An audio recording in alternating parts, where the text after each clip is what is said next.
Hello everyone, thanks for tuning into Sin's Workshop. I hope you're having a wonderful day. So today we are going to be, reviewing A British Girl's Guide to Hurricanes and Heartbreak. So this is kind of the second book in the series. I didn't read the first book.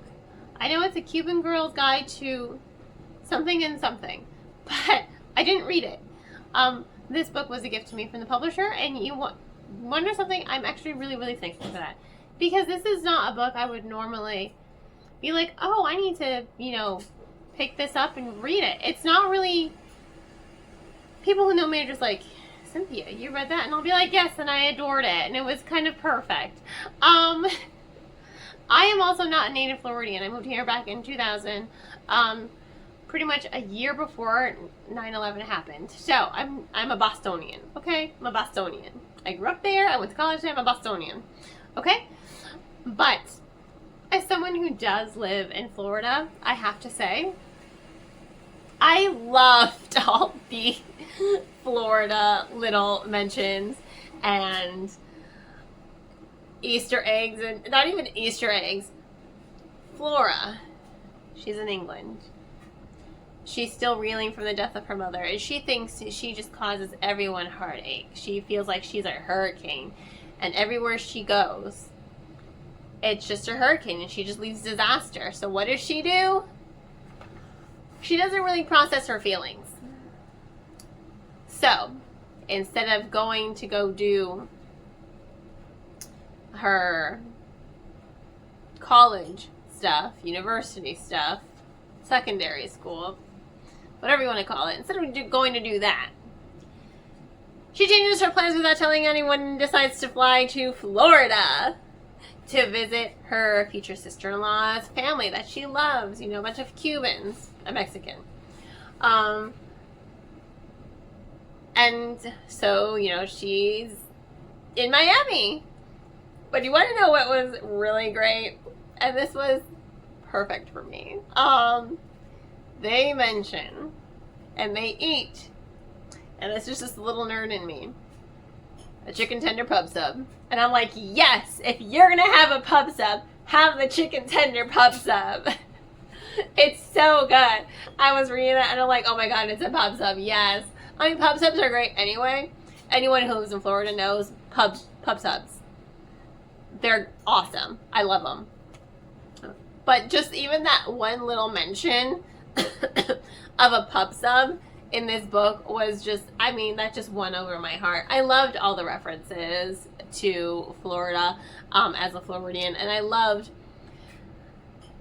how the author really captured Florida and everything that is good about Florida. Personally, I would like to move back to Massachusetts. I was like, but it's cold there. I like the cold. I miss my changing seasons, but not for everyone.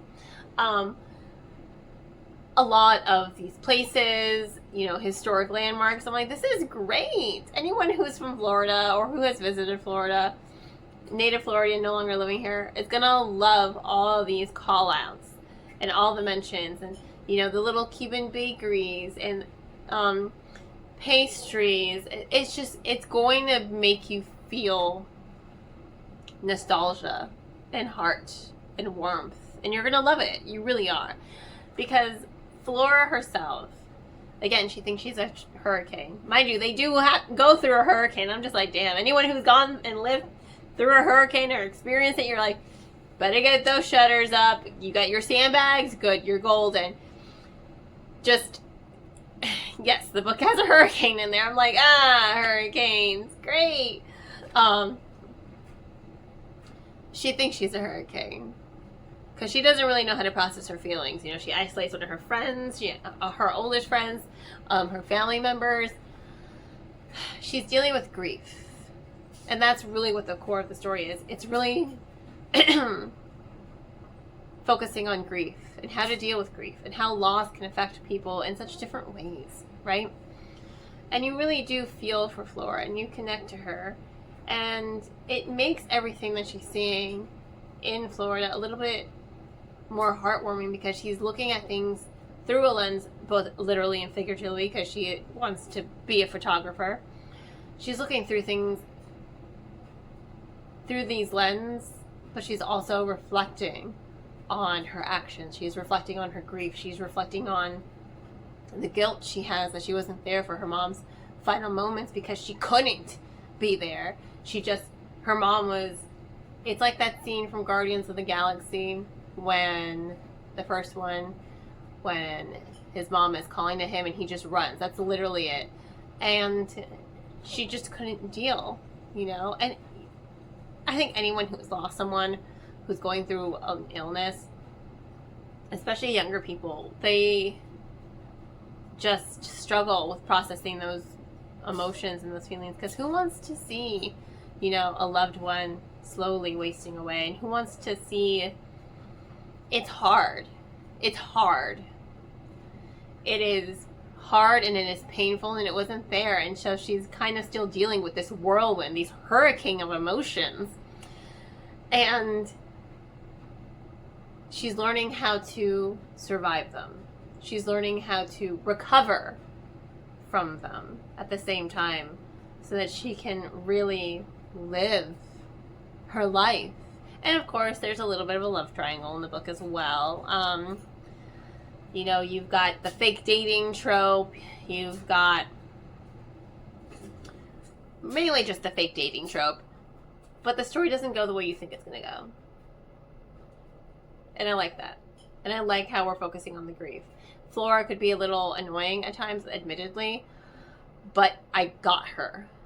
Was she annoying? Yes, she was. I got so frustrated with her sometimes. But I understood where she was coming from. I understood it.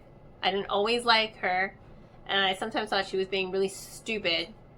But you're so in her head that you understand her. And that's what makes her relatable in that aspect. That you can understand her. And I like that. I like being able to understand a character. Even if I don't always like them, I need to at least be able to relate to them and understand them. And I did. And I love that. But, it was a really good story. It had excellent pacing. No, you do not have to have read the first book in order to read this book, because I did not read the first book in order to read this book. I got this book as a gift from the publisher. I'm like, I really hope I'm going to know what's what. But, again, the author did a really good job of summarizing or just quick little recaps of who's who and their dynamics and their relationships, and brief little mentions of what happened in the first book. So it's not something you have to have read if you really want to read this book. You don't have to have read the first book in order to read this one. It might make reading it a little bit more enriching. But for me, I didn't need to read it. And you know what? I don't feel like I have to read the first book. I think this book stands really well on its own. And you know what? I really did love all that Florida mentions, especially the pub sub. And now I'm in the mood for a pub sub. So maybe I'll get one for lunch tomorrow. We'll see. Especially a nice chicken tender pub sub. I don't know. In any case, thank you all for tuning in. Please don't forget to like, subscribe, and share with all your book-loving friends. I hope you all have a wonderful rest of your day. And as always, happy reading.